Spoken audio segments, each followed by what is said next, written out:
Selamat pagi anak-anak semua. Di sini kita akan melanjutkan pembelajaran kita pada video pembelajaran yang membahas tentang penilaian akhir tahun. Guna kita bisa mengingat kembali apa yang kita telah pelajari untuk membantu kita dalam mengerjakan ujian akhir semester yang akan datang. Mari kita melakukan pengayaan pada hari ini ya anak-anak semuanya. Kita mulai pada muatan BIKD 3.3. Terbaca soalnya di sana. Mengapa ibu dan keluarga pindah ke pengungsian ini? Apa jawabannya anak-anak? Ya, betul, karena rumah kami hangus terbakar dan belum menemukan tempat tinggal yang baru. Itu terletak pada jawaban D. Kemudian yang kedua, ada gambar seorang bapak dan anak. Kita bisa lihat pertanyaannya. Wawancara yang sesuai dengan gambar tersebut adalah, ya betul sekali, jawabannya adalah C. Pupuk apa yang bapak gunakan untuk tanaman ini? Karena mereka sedang berbicara tentang pupuk. Kemudian yang ketiga, saat kita mencari informasi tentang obat, kira-kira pada siapa kita harus bertanya? Ya, betul, kepada seorang apoteker. Bila kepada petani, kita dapat menanyakan tentang tanaman, karena petani bekerja di sawah. Sedangkan polisi itu untuk menjaga keamanan, dan guru untuk mengajar di sekolah ataupun di universitas. Sekarang kita lanjut ke nomor 4. Berapa jumlah penumpang yang Bapak bawa dalam sekali perjalanan? Kira-kira narasumber atau orang yang tepat untuk diwawancarai pada pertanyaan tersebut siapa ya anak-anak ya? Iya, benar sekali. Jawabannya adalah pilot, karena dia berbicara atau menanyakan tentang penumpang. Kemudian dilanjut nomor yang kelima. Buatlah 3 pertanyaan yang tepat untuk diajukan kepada pedagang beras di pasar. Ya, anak-anak semuanya harus ingat 5W 1H itu di dalam bahasa Inggris. Artinya what, where, when, why, and how. What berarti kita bertanya apa. Misalnya, apa jenis beras yang biasa dijual oleh Bapak? When, kapan biasanya Bapak memesan beras untuk diantar ke pasar? Kemudian where, artinya di mana. Jadi kita pun bisa mengatakan, di mana Bapak menjual beras itu di pasar ini, selain di pasar ini. Nah, kemudian kita tanya lagi who, gitu kan, who, siapa yang akan menjadi pembeli Bapak dari beras yang Bapak jual ini. Lalu how, berapa jumlah beras, dan bagaimana Bapak membeli beras tersebut setiap bulannya, jumlahnya, dan mengapa Bapak tidak membelinya langsung ke petani. Nah, jadi banyak sekali cara atau pertanyaan yang bisa kita sampaikan pada seorang wawancara dengan mengingat-ingat rumusnya 5W 1H dalam bahasa Inggris. What, when, who, where, and why, and how. Kita lanjut ke nomor 6. Di situ terlihat satu puisi yang berjudul Menjadi Koki, karya Frida. Di dalam sebuah restoran ternama, aku ingin bekerja nantinya dengan wajan dan spatula di tangan. Titik, titik, titik. Sebelum kita melanjutkan pada pertanyaan, kita juga bisa melihat di sana ada satu kata yang dicetak miring, yaitu apa anak-anak? Benar. Tulisannya adalah ternama. Sekarang kita lanjut pada soal nomor 6. Baris puisi yang tepat untuk melengkapi bagian rumpang tersebut agar sesuai dengan rima A, A, B, B adalah, ya, betul sekali. Jawabannya adalah membuat hidangan untuk para pelanggan. Itu pada bagian yang D. Sekarang kita lanjut ke halaman selanjutnya, yaitu muatan BI KD 3.6 juga, yang dimana di nomor selanjutnya nomor 7. Sinonim kata yang bercetak miring adalah tadi yang bercetak miring, kita lihat apa tulisannya? Iya, ternama. Jadi sinonim itu artinya adalah persamaan kata atau kata yang memiliki arti yang sama. Nah, dari ternama itu berarti arti yang sama dengan ternama adalah ya, terkenal. Itu jawabannya. Selanjutnya, makna kalimat aku ingin bekerja nantinya pada puisi menjadi koki. Kira-kira apa maknanya ya? Adakah anak-anak yang tahu? Ya, cita-cita seorang ingin menjadi koki yang terkenal. Sekarang kita lanjut untuk membaca puisi yang berjudul Bunga Bangsa. Semangat baja kau selipkan dalam darah, maju berjuang penuh amarah. Suara ledakan tak kau hiraukan, terus melawan, perjuangkan harapan. Mati atau menang, hanya itu yang jadi pedoman. Senyuman kebahagiaan akan terkenang lewat syarat sebuah kemerdekaan. Rima pada bait pertama dan kedua pada puisi tersebut secara berturut-turut adalah benar sekali. AABB dan ABAB. Lalu, apa ya isi puisi tersebut? Isi puisinya adalah kisah perjuangan pahlawan dalam melawan penjajah.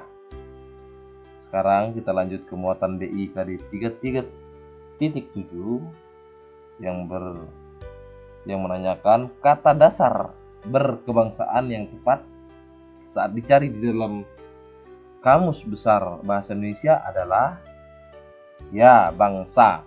Jadi kata dasarnya adalah bangsa. Selanjutnya kita ke nomor 12. Mari kita baca bersama-sama ya anak-anak ya. Anak-anak juga bisa buka bukunya, buku pena. Paket 2. Suku Sunda merupakan suatu kelompok etnik yang berasal dari sebagian barat Pulau Jawa. Cakupan wilayah suku Sunda meliputi Provinsi Jawa Barat, Lampung, Jakarta, dan Banten. Suku Sunda adalah etnik terbesar di Indonesia setelah suku Jawa. Sekitar 15,2% penduduk Indonesia terdiri atas orang Sunda. Untuk melakukan komunikasi antara satu sama lain, suku Sunda menggunakan bahasa populernya, yaitu bahasa Sunda. Ada beberapa macam dialek bahasa yang biasa digunakan dalam suku ini, yaitu dialek Barat, dalam kurung Banten, Utara, Bogor daerah pantai utara, dan di bagian selatan itu Bandung dan sekitarnya. Di timur Majalengka dan Indramayu, di bagian timur laut itu daerah Cirebon dan Kuningan, dan tenggara yakni Ciamis dan Cilacap. Pada nomor 12 ini terdapat pertanyaan yang tidak termasuk cakupan wilayah administrasi suku Sunda adalah apa? Sudah kita baca tadi? Ya, Jawa Tengah. Itu jawabannya ya. Bisa langsung diisi. Dan nomor 13 adalah makna kata dialek. Itu artinya penggunaan variasi bahasa yang berbeda-beda. Terlihat pada jawaban A. Itu jawaban nomor 13. Dan kita lanjut ke nomor 14. Ide pokok paragraf tersebut adalah ya, suku Sunda merupakan suku etnik yang berada di bagian barat Pulau Jawa.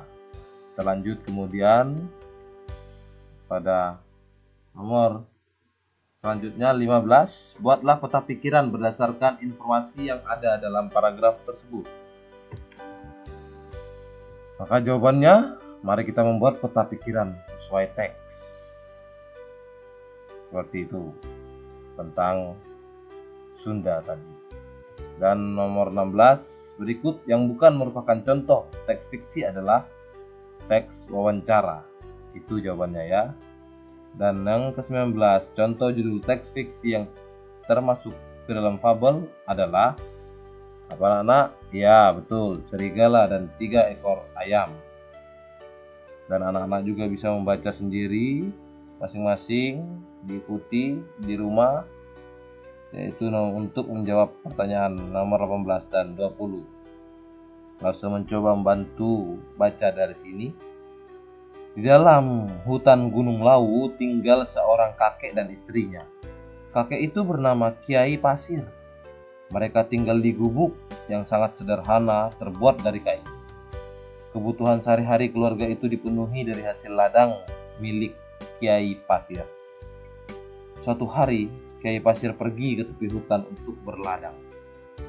Kiai Pasir dikejutkan dengan sebuah telur besar yang terletak di bawah pohon yang akan ia tebang. Unggas apa yang memiliki telur sebesar ini? Kata Kiai Pasir kebingungan. Pasti lezat sekali telur ini jika dimasak untuk lauk, lanjutnya dengan semangat. Kiai Pasir segera mengambil telur itu dan membawanya pulang. Sesampainya di rumah, Kiai Pasir meminta istrinya memasak telur yang ia temukan sebagai lauk makan malam. Nyai Pasir segera merebus telur itu dan setelah matang, ia membagi menjadi 2. Kiai dan Nyai Pasir makan dengan lahapnya. Setelah selesai makan, Kiai Pasir kembali melanjutkan pekerjaannya ke ladang. Di tengah perjalanan ke ladang, Kiai Pasir merasa tubuhnya menjadi panas dan terasa sangat sakit. Ia tidak kuat menahan rasa sakit di tubuhnya, sehingga terjatuh ke tanah dan mulai berguling-guling. Tiba-tiba dari seluruh tubuh Kiai Pasir mulai tumbuh sisik dan mulutnya mulai berubah condong ke depan. Kiai Pasir lama-kelamaan berubah wujud menjadi seekor naga jantan yang terus berguling-guling tanpa henti. Ternyata telur yang mereka makan adalah telur naga. Sementara Nyai Pasir yang merasakan hal yang sama dengan suaminya berlari ke ladang untuk meminta tolong. Ia sangat terkejut karena suaminya sudah berubah menjadi naga. Tubuh Nyai Pasir pun akhirnya juga berubah menjadi naga yang menggeliat-geliat di tanah karena kesakitan.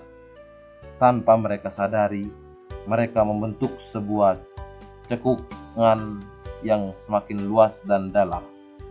Tiba-tiba muncullah semburan air yang amat deras dari cekungan tanah itu. Cekungan itu akhirnya berubah menjadi sebuah telaga yang oleh masyarakat sekitar disebut sebagai Telaga Pasir. Dari cerita teks fiksi yang telah kita baca, mari kita lanjut ke pertanyaan yang selanjutnya, yaitu nomor 18. Jenis teks fiksi cerita tersebut adalah apa, anak-anak? Ya, itu adalah teks fiksi legenda.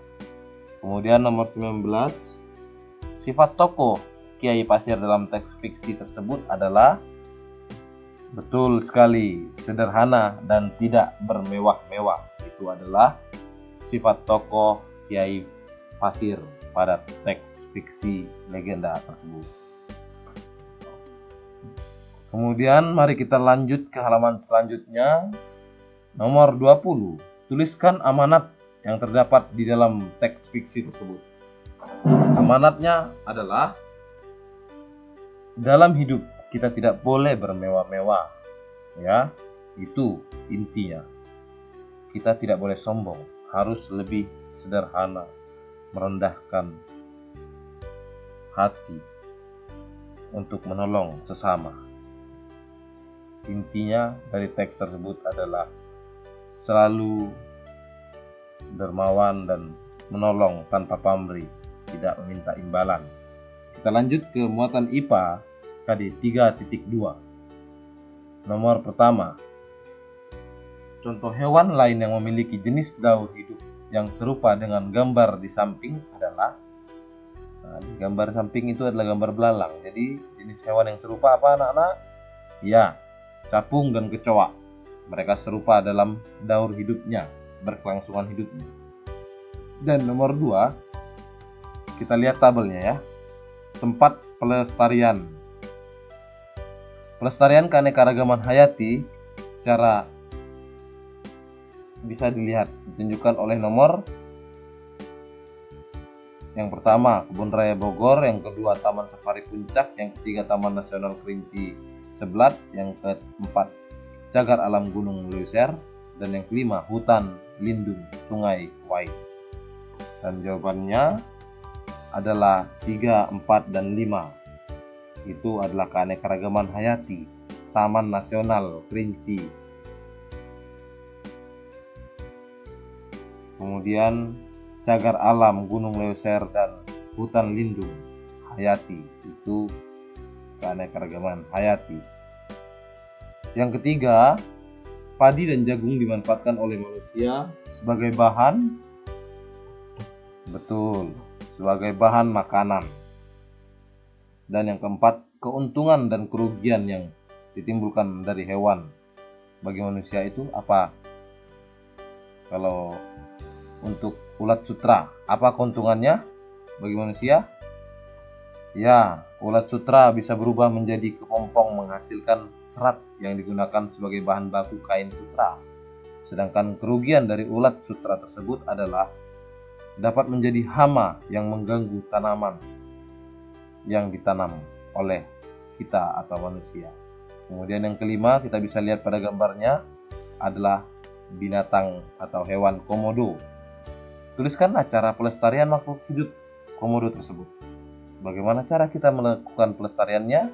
Ya, kita melakukannya dengan tidak memanfaatkan hutan secara berlebihan, supaya tetap menjadi ada tempat tinggal bagi komodo. Selanjutnya kita ke muatan IPA KD 3.3. Nomor 6. Contoh kegiatan yang menunjukkan bahwa gaya dapat menghentikan gerak benda adalah? Ya, jawabannya kelereng berhenti setelah mengelinding di atas rumput. Itu adalah contoh kegiatan yang menunjukkan bahwa gaya dapat menghentikan gerak karena dia mengenai rumput. Terdapatlah kena gaya, sehingga langkah kelereng tersebut pun berhenti. Selanjutnya nomor 7, benda yang tidak memanfaatkan gaya pegas adalah, yo, mana ini? Ya, betul sekali. Jawabannya adalah gambar setrika, karena dia menggunakan listrik. Muatan negatif akan saling tolak menolak jika didekatkan dengan muatan apa? Muatan yang sama, dan akan saling tarik menarik jika didekatkan dengan muatan yang berbeda. Kalau ditanyakan di dalam pertanyaan itu, negatif akan saling tolak menolak jika didekatkan dengan muatan negatif, dan akan tarik menarik bila didekatkan dengan muatan positif yang berlawanan. Dan nomor 9, apakah yang dimaksud dengan benda magnetis? Tuliskan 4 contoh benda magnetis. Mari kita lihat. Ya, jawabannya adalah benda magnetis itu benda-benda yang memiliki sifat-sifat magnet. Contohnya paku yang dialiri arus listrik, lempeng besi yang diinduksi oleh magnet, dan batang besi yang digosok-gosokkan pada magnet. Itu yang merupakan bagian dari magnetis. Pada nomor 10 kita bisa lihat di situ ada gambar kertas ya, dan 2 tangan. Kertas manakah yang lebih dulu jatuh ke tanah? Yang mana? Ya, yang telah digulung atau dibentuk seperti bola. Seperti gambar yang akan lebih mudah mencapai permukaan bumi, akan lebih cepat karena dia memiliki berat yang jauh lebih dibandingkan yang tidak tergulung seperti bola. Selanjutnya kita ke muatan IPA KD 3.4, yaitu aktivitas yang menunjukkan gaya berupa tarikan adalah, ya, mengangkat ember air. Itu adalah gaya berupa tarikan. Dan 12 itu ada gambar seorang anak. Itu menunjukkan dia menunjukkan bahwa gaya dapat apa itu ya? Benar, gaya mengubah bentuk benda. Dia lagi makan apel. Jadi jawabannya mengubah bentuk benda. Yang B. Yang ke-13, permainan trampolin membuktikan bahwa gaya itu pegas, dapat mempercepat gerak benda. Dan nomor 14, seorang kusir delman menunggu penumpang di jalan. Saat penumpang balik ke dalam delman, kuda pun menarik dan menggerakkannya. Jadi, pertanyaan yang pertama, gaya apakah yang digunakan oleh kuda tersebut? Gaya berupa tarikan atau gaya otot. Dan pengaruh gaya yang diberikan kuda terhadap delman adalah membuat delman yang diam menjadi bergerak karena adanya gaya tarikan atau gaya otot yang dilakukan oleh kuda terhadap delman tersebut. Dan nomor 15, mengapa kelereng yang menggelinding di atas rumput lama-kelamaan akan berhenti? Ayo, apa pengaruh gaya terhadap kelereng tersebut? Baru tadi kita bahaskan. Ya, pengaruhnya adalah karena adanya gaya gesek antara kelereng dengan rumput. Jadi, menunjukkan bahwa gaya itu membuat bergerak menjadi diam. Karena adanya gaya gesek antara permukaan kelereng dan permukaan rumput, sehingga benda bergerak menjadi diam.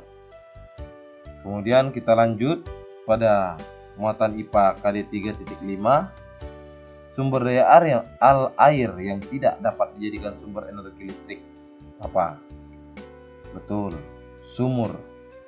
Itu nggak bisa kita jadikan energi listrik atau sumber energi listrik, nggak bisa. Karena sumur itu adalah tempat air yang sangat minim. Dan kemudian kita lanjutkan ke nomor 17. Kita perhatikan dulu tabelnya. Tempat pelestarian. Yang pertama membangkitkan listrik, yang kedua menggerakkan kapal laut, yang ketiga menjemur ikan dan pakaian, yang keempat sumber gaya otot tubuh, dan 5 bahan fotosintesis. Dan nomor 17 jawabannya adalah 1, 3, dan 5. Kemudian itulah 1, 3, dan 5 yang dimana pemanfaatan energi matahari oleh makhluk hidup ditunjukkan oleh nomor 1, 3, dan 5.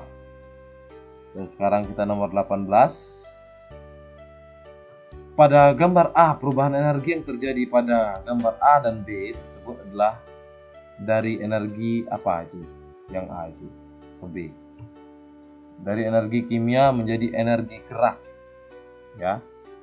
Lalu yang nomor 19, mesin pompa air menggunakan sumber energi listrik. Karena kalau kita mau ngidupin mesin air kan harus colok listrik dulu, baru mesinnya nyala untuk menyedot air dari dalam tanah.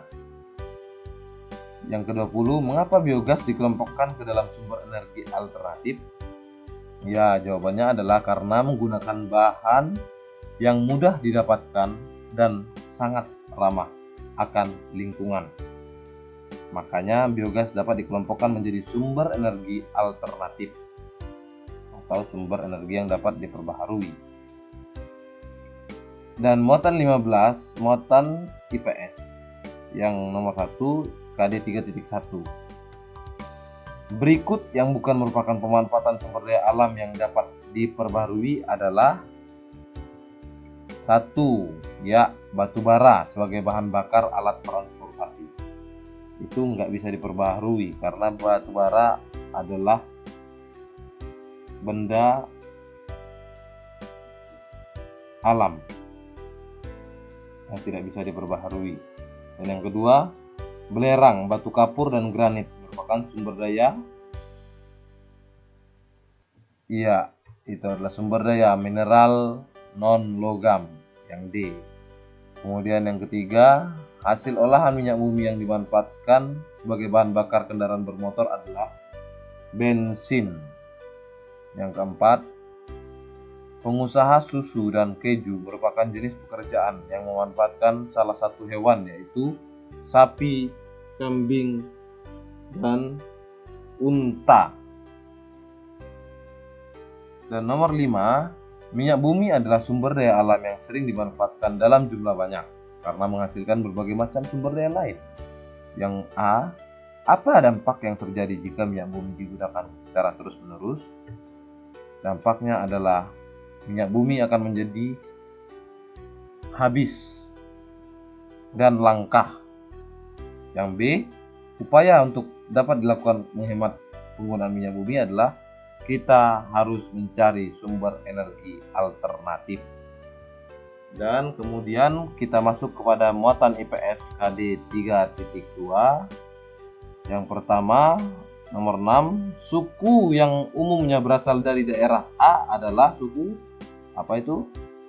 Ya, suku Sunda. Baru saja tadi kita membahasnya ya. Dan nomor 7, bahasa yang umumnya digunakan oleh suku dari B adalah suku bahasa bahasa Madura.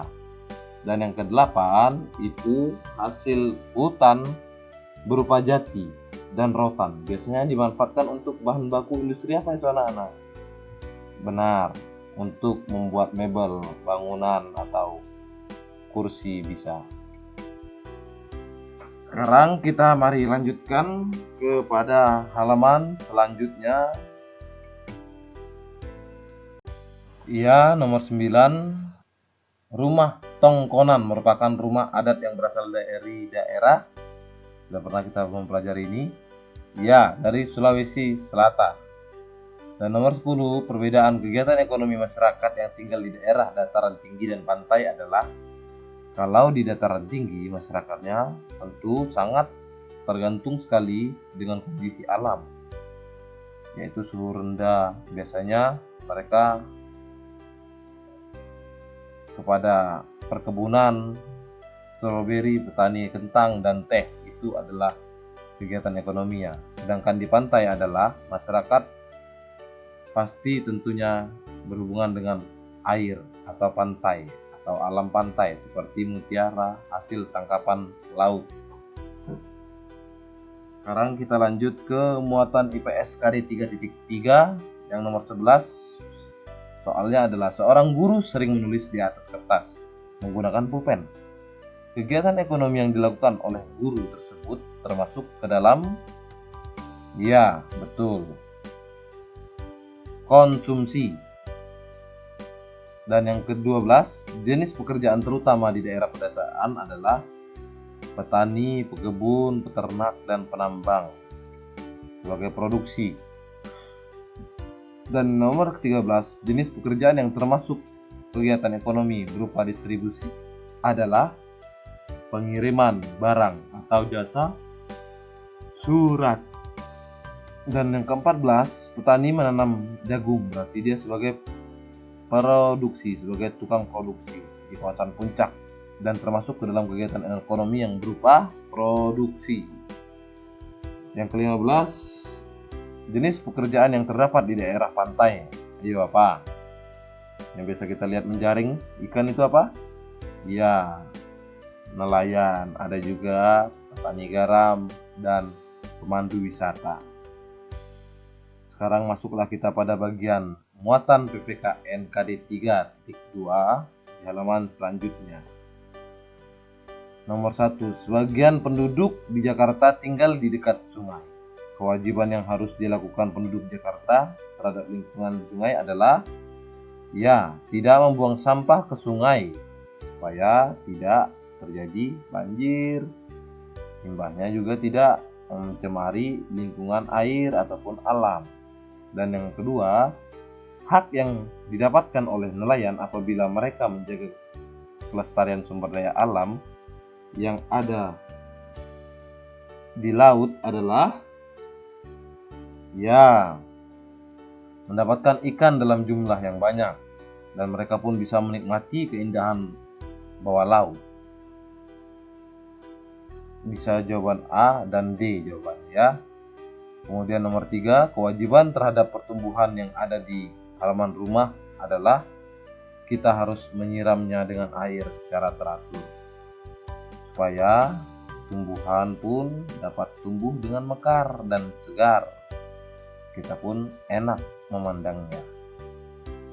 Nomor 4, melakukan reboisasi merupakan contoh kewajiban penduduk yang tinggal di daerah, betul sekali, sekitar hutan. Karena reboisasi itu artinya adalah penghijauan. Jadi diharapkan tidak adanya hutan yang gundul. Dan selanjutnya nomor 5, pertanyaannya adalah terdapat sungai yang besar di sebuah desa. Penduduk di desa tersebut menggunakan air sungai untuk keperluan sehari-hari mereka, seperti minum dan mengairi sawah. Menurutmu apa hak dan kewajiban penduduk tersebut terhadap sumber daya air sungai sekitarnya? Apa yo haknya? Ya, haknya mereka bisa menggunakan air sesuai dengan kebutuhan. Dan ingat juga, kewajiban pun harus tetap dilakukan, yaitu tidak mencemari sumber air dengan limbah. Contoh, tidak mencemari itu artinya tidak membuang sampah sembarangan, tidak membuang kayu, ataupun yang mencemari air tersebut. Sekarang kita ke muatan PPKN KD 3.2 yang pertanyaan ke-6 adalah, Ayah Edo mengoleksi banyak raket, kok, dan sepatu olahraga. Kegemaran yang dimiliki oleh Ayah Edo adalah, ya betul sekali, bulu tangkis, karena di situ terlihat ada kok dan raket. Dan nomor 7, temanmu memiliki kegemaran membaca buku. Sikap yang tidak boleh kamu lakukan saat melihatnya sedang membaca adalah, kita tidak boleh mengganggu teman tersebut saat membaca atau tidak mengajaknya ngobrol. Jadi kita pun harus menghargai dia. Kita pun harus bisa saling menghormati dan belajar untuk menghargai supaya kita pun dihargai dan dihormati oleh teman kita. Pintar sekali.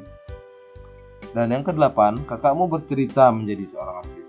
Sebagai adik yang mendukung cita-cita kakaknya, sikap yang patut kamu lakukan saat kakakmu meminta pendapat untuk gambarnya, apa yang kamu jawab? Apa yang kamu berikan pendapat kepada kakak? Ya, kita harus memujinya dan memberinya saran.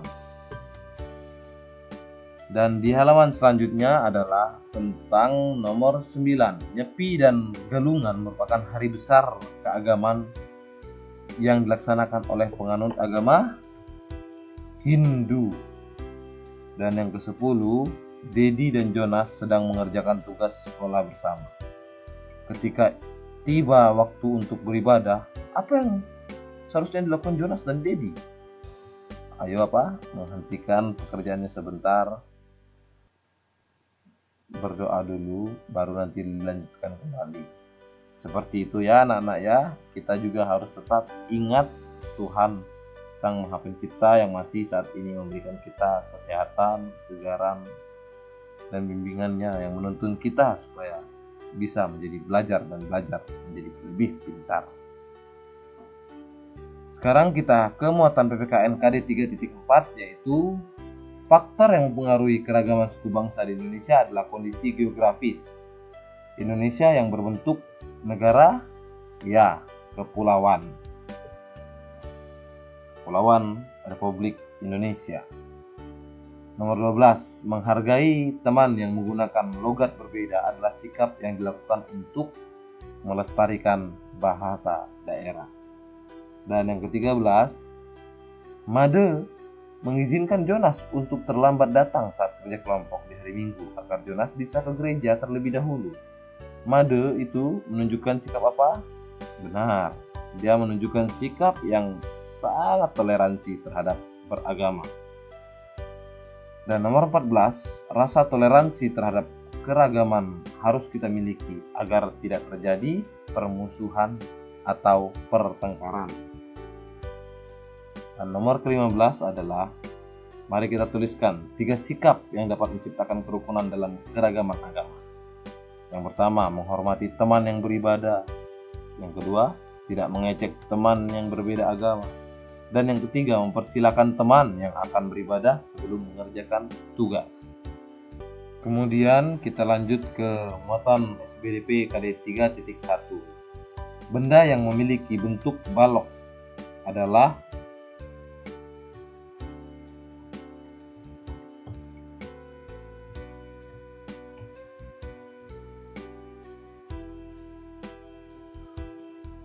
Kita lanjut pada muatan SPDP selanjutnya ya.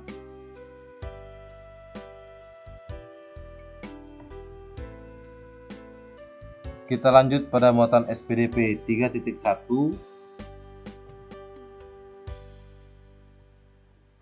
Benda yang memiliki bentuk balok adalah lemari. Yang kedua, mencungkil adalah teknik membuat karya seni 3 dimensi dengan bahan dasar tanah liat atau plastisin. Yang ketiga, sebelum gambar 3 dimensi disempurnakan, kita sebaiknya menggambar sketsa terlebih dahulu. Yang ke-14, contoh benda 3 dimensi yang terbuat dari tanah liat adalah apa? Anak-anak? Ya, patung. Dan yang ke-15 atau yang kelima pada bagian SPDP 3.1, buatlah sketsa karya 3 dimensi berikut. Mari kita buat ya, sketsa bola basket. Kita buat masing-masing. Sudah bisa semuanya pasti ya, di bukunya masing-masing. Bola basket berarti lingkar halus, kemudian kaleng susu juga lingkar juga, pohon beringin juga bisa kita buat pohonnya dulu. Dan kita lanjutkan ke SPDP muatan KD 3.2 nomor 6. Perhatikan not angka berikut. Nada re pada not angka tersebut memiliki nilai berapa ketuk? Nah, ada 3, karena di saat re kita bunyikan juga ketukan saat kita baca re. Ada setelah re itu ada 2 titik, berarti 2 ketuk. Re,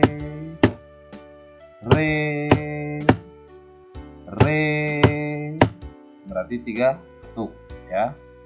Re juga ikut diketuk. Benar. Lanjut yang nomor 7. Tempo marsia adalah tempo lagu yang dinyanyikan dengan tempo seperti orang berbaris.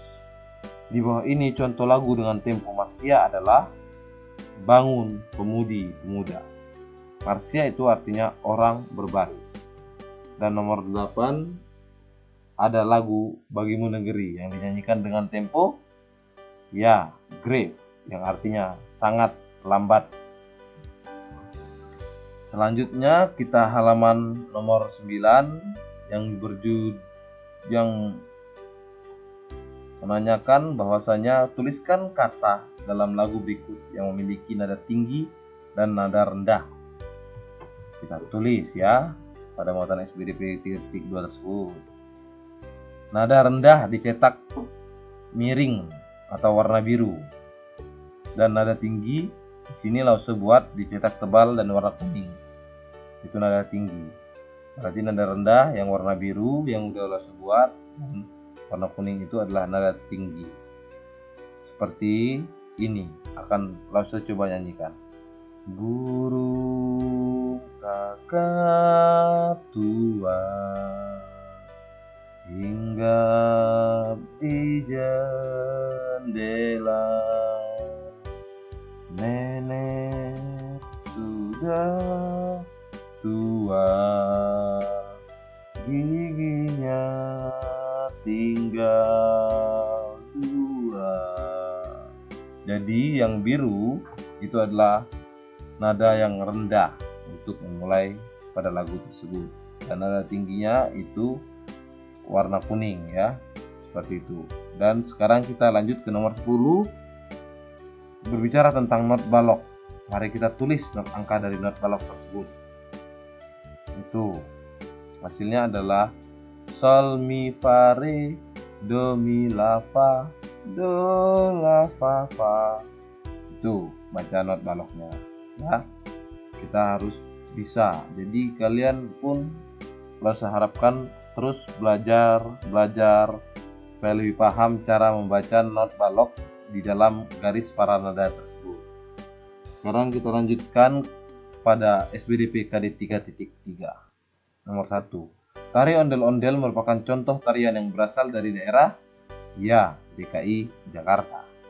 Dan nomor 12, perhatikan gambar itu, bahwa penari bergerak secara ya, betul sekali, vertikal, lurus ya. ke depan. Dan nomor 13, tarian ini berasal dari Aceh. Penari akan silang duduk berdampingan membentuk satu garis lurus. Tarian ini dilakukan dengan iringan rebana dan dimainkan dengan sangat cepat. Nama tarian tersebut adalah tari saman, karena di atas sudah dikatakan bahwasanya tarian ini berasal dari Aceh dan cepat. Jadi tariannya adalah tari saman ya. Lanjut ke nomor 14, aksesori yang sering digunakan dalam tari kupu-kupu dari daerah Bali adalah, ya benar, selendang atau dan bando. Nomor 15, mari kita buat skema formasi pola lantai untuk 5 orang penari. A, B, C, D, dan E. Kita gunakan pola lantai yang pertama, yaitu pola lantai segi 5. Inilah pola lantai segi 5-nya. Ya, berbentuk segi 5, dan yang ke B zigzag. Dia berbentuk zigzag ya, seperti yang terlihat pada gambar. Dan yang ke C vertikal, itu adalah pola lantai lurus.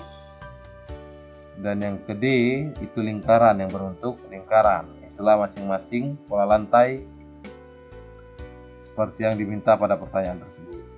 Selanjutnya kita ke nomor 16 di halaman selanjutnya. Karya seni yang dibuat dengan menempel bahan berupa daun mangga kering, biji kacang hijau, dan ranting, itu disebut apa anak-anak?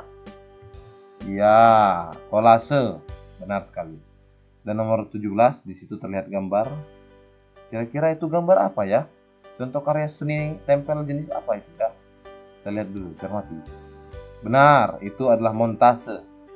Dan yang ke-18, mari kita perhatikan langkah-langkah membuat mozaik berikut. Yang pertama, menempelkan satu persatu potongan kertas pada pola. Yang kedua, membuat pola di buku.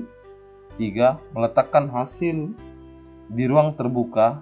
4, menggunakan alat bantu saat menempelkan potongan kertas. Jadi urutan yang tepat untuk membuat mozaik adalah, ayo kita lihat yuk, yang mana yuk? Betul, yang kedua, pertama, keempat, dan ketiga. Jadi yang pertama kali kita lakukan adalah membuat pola di buku, kemudian menempelkan satu persatu potongan kertas pada pola, lalu menggunakan alat bantu saat menempelkan potongan kertas, dan ketiga, kita letakkan hasil itu di tempat terbuka supaya menjadi lebih cepat kering. Kemudian nomor 19, menempelkan kain flanel untuk membuat sarung bantal merupakan contoh karya seni tempel jenis, ya, karya seni aplikasi. Dan yang terakhir anak-anak, yaitu nomor 12, mari kita tuliskan 2 bahan alam yang biasa digunakan untuk membuat mozaik. Bahannya adalah biji jagung, biji saga, boleh beras, cakang telur, dan biji kacang hijau.